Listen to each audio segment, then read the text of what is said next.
এক বণিকের দুই বউ ছিল। বণিক বড় বউয়ের থেকে ছোট বউকেই বেশি ভালোবাসত। বড় বউয়ের মাথায় চুল ছিল না বললেই চলে, আর ছোট বউয়ের মাথায় ছিল এক রাশ ঘন চুল। রূপের দেমাগে ছোট বউয়ের পা মাটিতেই পড়ত না। বলি, শুনছো ছোট বউ? আরে ও ছোট বউ, একবারটি শুনে যাও না। কি দরকার, আমাকে বলুন। এ কি তুমি? আমি তো ছোট বউকে ডাকলাম, তোমাকে তো ডাকিনি। আসলে ছোট বউ তো চুলের যত্ন নিতে ব্যস্ত, তাই আমি ভাবলাম আমিই আসি। হ্যাঁ, আমি তো রাত দিন রূপচর্চা নিয়েই ব্যস্ত। এমন ভাব দেখাও না দিদি, যেন সংসারের যাবতীয় কাজ তুমি একাই করো। এই কথা আমি কখন বললাম রে ছোট? বলতে আর বাকি কি রেখেছ দিদি? তোমার কথার মারপেচ কি আমি বুঝি না? স্বামী আমাকে বেশি ভালোবাসে দেখে তুমি সব সময় চাও তার কাছে আমাকে ছোট করতে। কি আজে বাজে কথা বলছিস ছোট?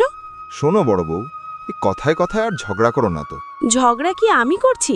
ছোট তো সব সময় আমার সাথে এমন করে। বাজে কথা রেখে কাজের কাজ করো।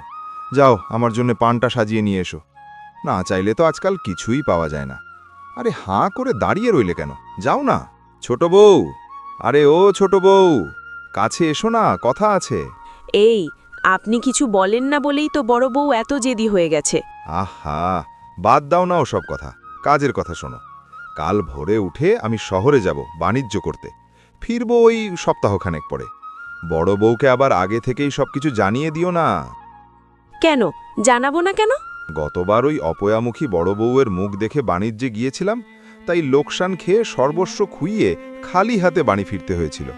তা যা বলেছ, মুখ দেখলেই অযাত্রা হয়ে যায়। শোনো, যা বললাম মনে থাকে জানো। বড় বউ এক্ষুনি পান সাজিয়ে এসে পড়বে, তুমি এখন চুপ করো তো। কি হলো বড় বউ, আবার চোখে জল কেন?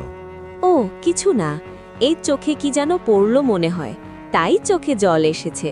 ও তাই বলো, তাহলে অন্য কিছু নয়। দাও, আবার দেখো, জট ছাড়ানোর নাম করে তোমার মতো টেকো বউ বানিয়ে দিও না, সাবধান। চুলের জট ছাড়াতে গেলে কিছু চুল যে ছিঁড়বেই ছোট। ইস, বেশ ভালোই জট বেঁধেছে দেখছি। ঘুমাতে যাওয়ার আগে চুলটা ভালো করে আঁচড়ে বেঁধে নিতে পারিস তো? নাও রাখো তো, যা করছো তাই করো, তোমাকে আর জ্ঞান দিতে হবে না। চুলের মর্ম তুমি কি বুঝবে? তোমার তো চুলই নেই। উফ, বাবা গো, মরে গেলাম। দেখি তো চিরুনিটা দাও, তোমাকে আর জট ছাড়াতে হবে না। আহা, খুব ব্যথা লাগলো বুঝি? ব্যথা লাগবে না?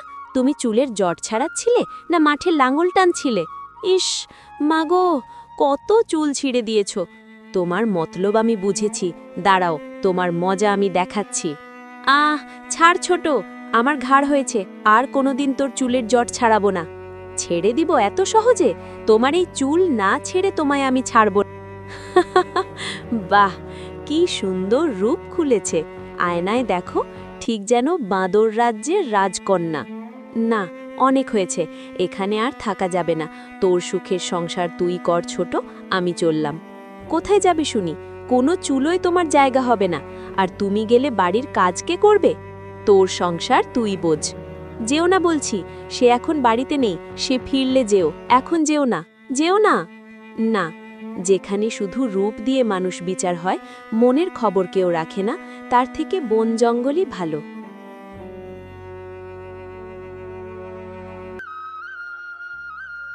ইস, এই তুলো গাছটার নিচে কত ময়লা, একটু পরিষ্কার করে দেই। তোমার দয়া মায়া দেখে খুশি হলাম আমি। দুঃখ তোমার যাক দূরে, যাক সুখী হইও তুমি।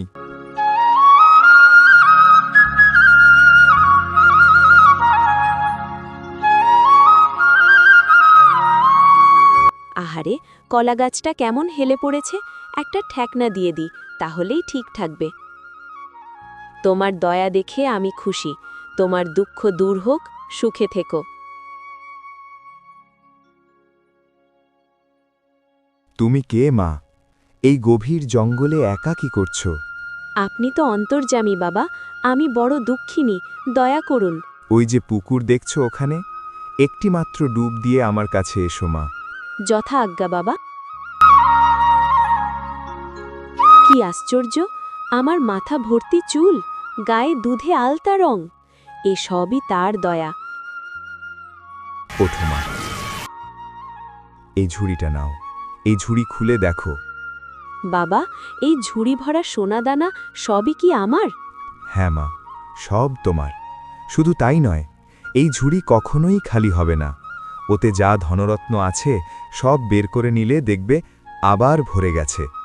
তোমার সততায় খুশি হয়ে এই উপহার দিলাম। যাও মা, সুখে শান্তিতে সংসার ধর্ম পালন করো। যথা আজ্ঞা বাবা। তো বন্ধুরা, দেখলে তো, সততা আর ধৈর্য মানুষকে কখনোই বৃথা যেতে দেয় না। সততা আর ধৈর্যের ফল একদিন পাবেই।